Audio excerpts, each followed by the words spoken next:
नमस्ते मेरे प्यारे भाइयों और बहनों, आप सभी का बोधि वाइब 1M पर स्वागत है। दोस्तों, अगर आप इस कहानी को अंत तक सुनते हैं तो आप अभी से ही अपना समय बर्बाद करना बंद कर देंगे। आज के इस गौतम बुद्ध की शिक्षाप्रद कहानी से आपको बहुत कुछ सीखने को मिलने वाला है। दोस्तों, एक बार गौतम बुद्ध अपने भिक्षुओं के साथ एक वृक्ष के नीचे बैठ विश्राम कर रहे थे। उस वृक्ष की छांव में बुद्ध अपने भिक्षुओं की जिज्ञासा दूर कर रहे थे। बुद्ध के सभी भिक्षु एक एक करके उनसे प्रश्न पूछ रहे थे और गौतम बुद्ध उनके प्रश्नों के उत्तर दे रहे थे। बुद्ध के उन भिक्षुओं में कुछ भिक्षु ऐसे भी थे जो कुछ समय पहले ही संघ से जुड़े हुए थे, जिसके कारण अभी उनके भीतर वह समझ पैदा नहीं हुई थी जो गौतम बुद्ध के प्रवचनों को समझ सके। गर्मियों का समय था, सूरज अपने चरम पर था और चारों तरफ धूप ही धूप थी। लेकिन उस वृक्ष के कारण बुद्ध और उनके सभी भिक्षु आराम से छाव में बैठे हुए थे। इतने में ही गौतम बुद्ध के एक भिक्षु की नजर एक बूढ़े व्यक्ति पर पड़ती है जो उस वृक्ष के पास से ही गुजर रहा था। वह भिक्षु उस बूढ़े व्यक्ति को देखकर अचानक से ही हंसने लगता है। उस बूढ़े व्यक्ति की उम्र बहुत ज्यादा हो गई थी, जिसके कारण उसकी कमर मुड़ गई थी।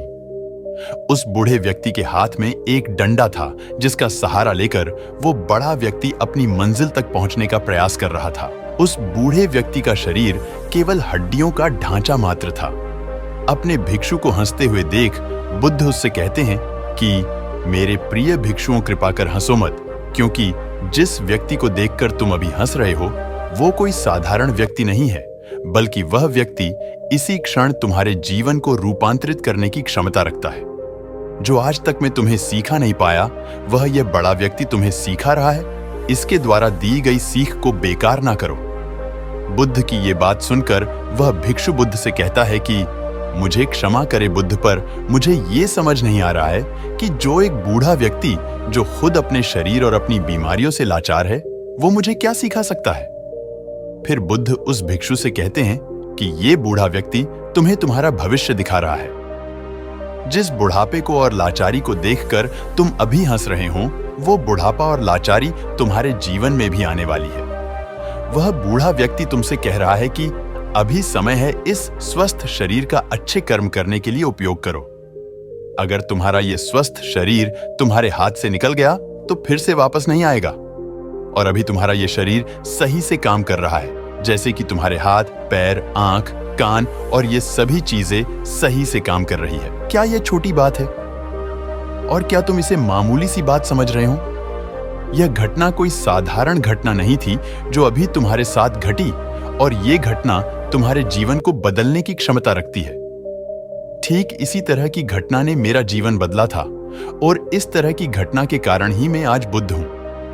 फिर वह भिक्षु बुद्ध से कहता है कि क्षमा करें बुद्ध, परंतु मेरे मन में यह विचार ही नहीं आया कि मैं उस बूढ़े व्यक्ति से कुछ सीख सकता हूं। उसे देखकर केवल मुझे हंसी आ गई। ऐसा इसीलिए हुआ क्योंकि तुम्हें अपने भीतर कहीं ना कहीं लगता है कि जिस स्थिति में आज वो बड़ा व्यक्ति है, उस स्थिति में तुम कभी नहीं आओगे। जिस बुढ़ापे का और लाचारी का सामना आज वो बड़ा व्यक्ति कर रहा है, तुम्हें लगता है कि उसका सामना तुम कभी नहीं करोगे, इसीलिए तुम उस बूढ़े व्यक्ति को देखकर हंस पाए। तुमने सच्चाई को नजरअंदाज कर दिया। अगर तुम सच्चाई को देख लेते तो चाहकर भी अपने आंखों के आंसुओं को नहीं रोक पाते, परंतु तुमने सत्य को अनदेखा कर दिया और तुम बहुत बड़ी संभावना से चूक गए। बुद्ध की ये बात सुन वो भिक्षु बुद्ध से क्षमा मांगता है और ये निश्चय करता है कि वह अपने स्वास्थ्य का उपयोग अपने अहंकार को बढ़ाने में नहीं, बल्कि परम सत्य को पाने में करेगा।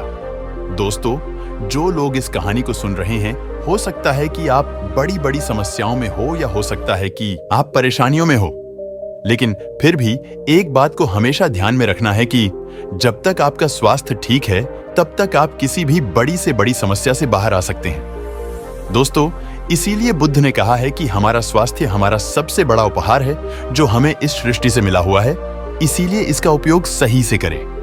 आपको यह गौतम बुद्ध की शिक्षाप्रद कहानी कैसी लगी, कृपया हमें नीचे कमेंट बॉक्स में कमेंट करके जरूर बताएं। और आपको यह कहानी पसंद आई होगी तो अपने दोस्तों के साथ इसे अवश्य शेयर कीजिए।